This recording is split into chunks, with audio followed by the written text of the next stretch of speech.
Hey traders, welcome to Charts and Coffee. Happy Wednesday, everybody.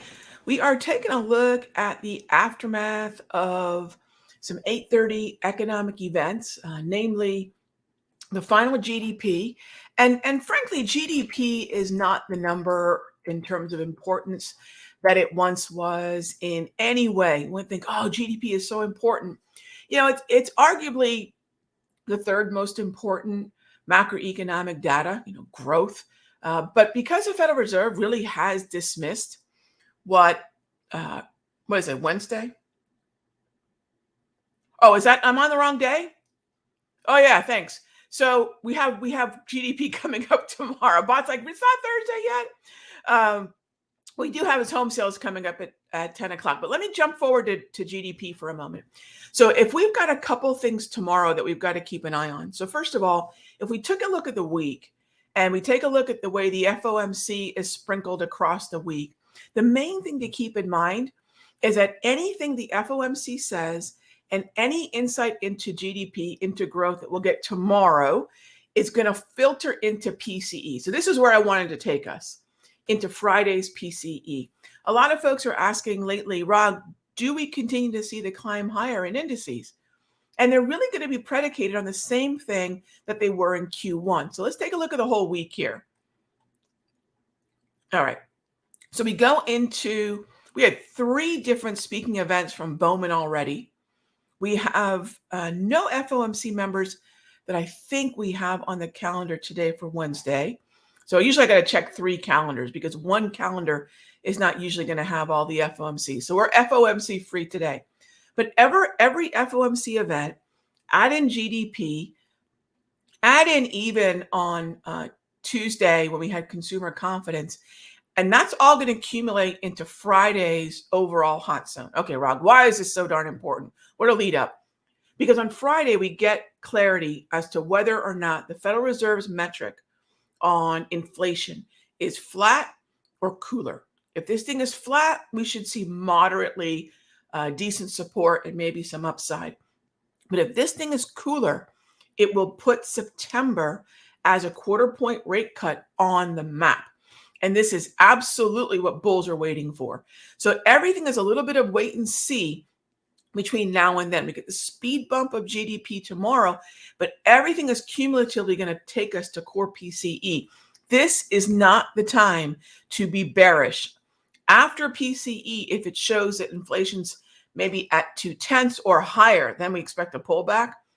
But if inflation stays flat to cool, this is going to open up September. So if you're still looking at narratives of sell in May and go away, well, first, please don't, because it's not even factually a thing. If you look at the data, it's not even true. However, if you're still waiting for that big drop, or let's say you're not a bear, I'm not a bear, right? But there's still a lot of bears out there for some reason. But if you're not a bear and you're just looking for a pullback, Friday could be a significant pullback. So if you're wondering, Rog, could we have a mean reversion on the indices? Because we haven't really been doing that. So what would a mean reversion be to me? Starting at about 19,150 to 19,050, even down to 18,900. That area, that zone, and it seems like a lot of points, but 250 NASDAQ points really isn't a lot. If we pull back to that zone, at that point, that will be a mean reversion, something along the lines of what we saw at the end of May.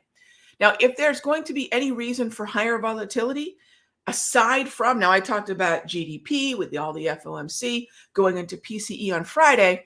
Oh yeah, we have this little thing called end of quarter. And if you want to know my end of quarter plans for this week, please check out the free video at the Simpler Trading website, or YouTube channel, I should say, from yesterday. I think I called it sector rotation setups or something like that. And do check out the premium video. So folks in the Simpler Central room and my Sector Secrets Mastery, check out the premium video, and I lay out what's happening in terms of that potential rotation we could see and where it would impact most. And NASDAQ is definitely one of those symbols that could be impacted because we could see some sector rotation out of semiconductors. Again, a little too soon to tell, but we're in those final 3 trading sessions of this quarter. All right. So with that being said, all right, so keep an eye on the whole timeline. Sometimes when you want to look at the entire week, do it on a Sunday. And ultimately, if you start doing it on a Sunday, you'll see how the week sort of unravels, and basically it's like stepping stones from one data event to the next.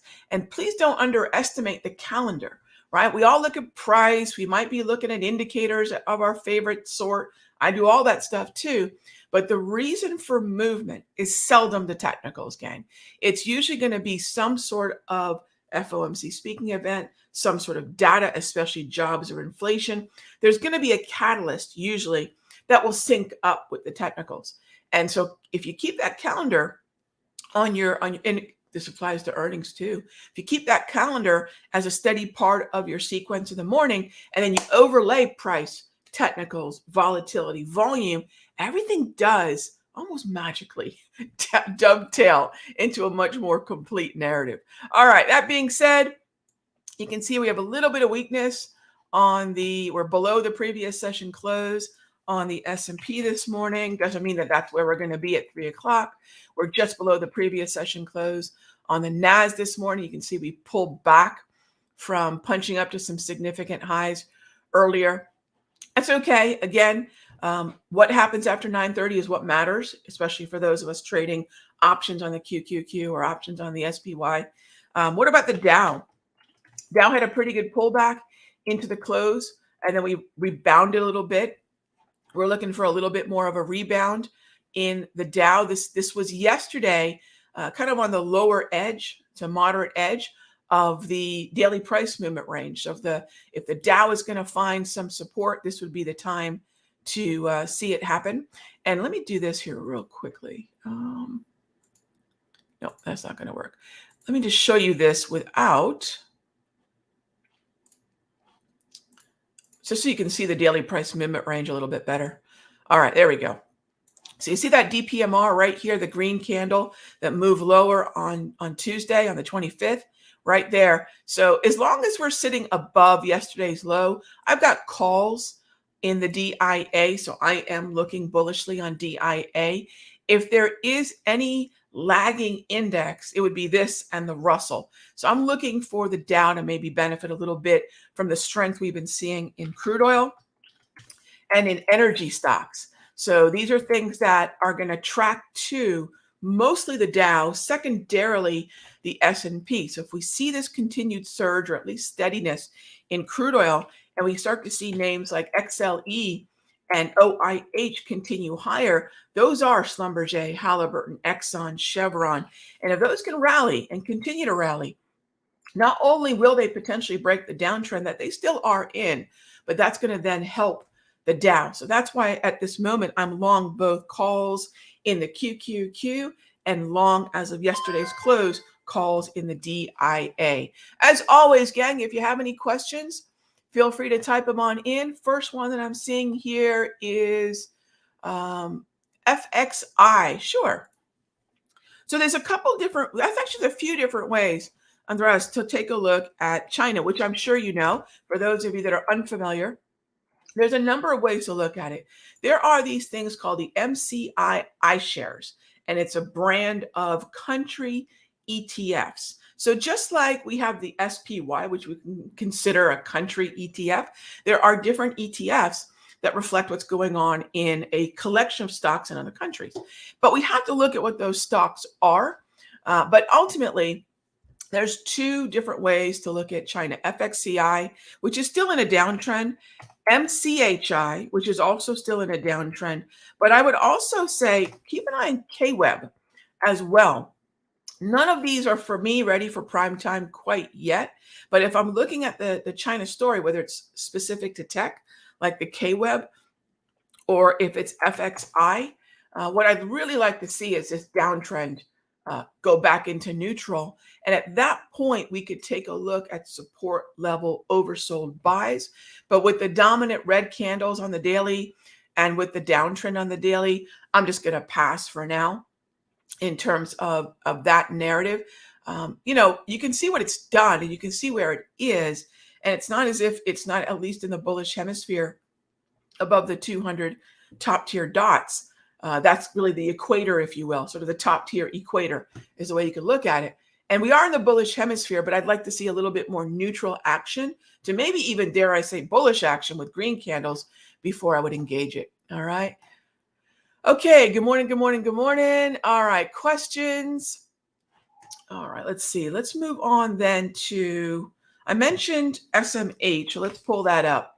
Now, at this point in the quarter, if we're going to see a little bit more weakness in SMH, as I've been outlining the last week or so, and also in yesterday's free video, if we're going to see, and it's an if, there's no guarantee we have to see rotation.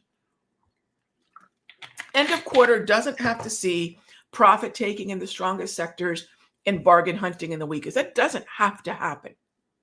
But if it happens, indications are early that it's going to happen to semiconductors and possibly XLK technology ETF and into XLE and OIH. Now, that means that the SMH has to stay heavy. It doesn't have to collapse. It doesn't have to break the downtrend. It just means that we could see a little bit more weakness for the next 3 sessions, including today. So Wednesday, Thursday, Friday's session. Now, here's the thing.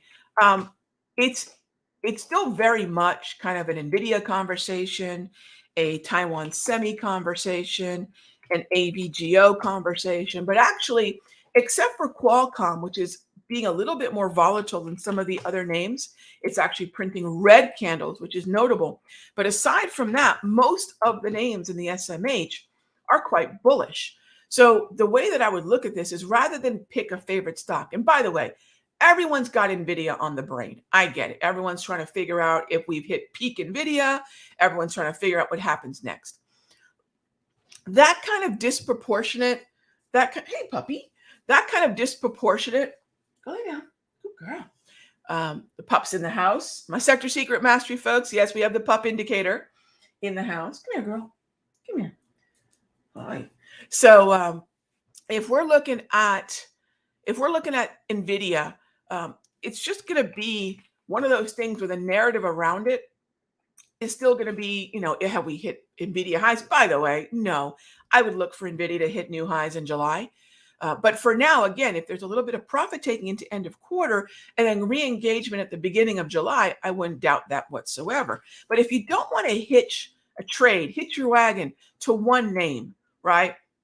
Look at SMH, because now you've got a group of semiconductor stocks as a whole, which are quite bullish. And then semiconductors, SMH calls are a great way to get exposure to all of that. All right.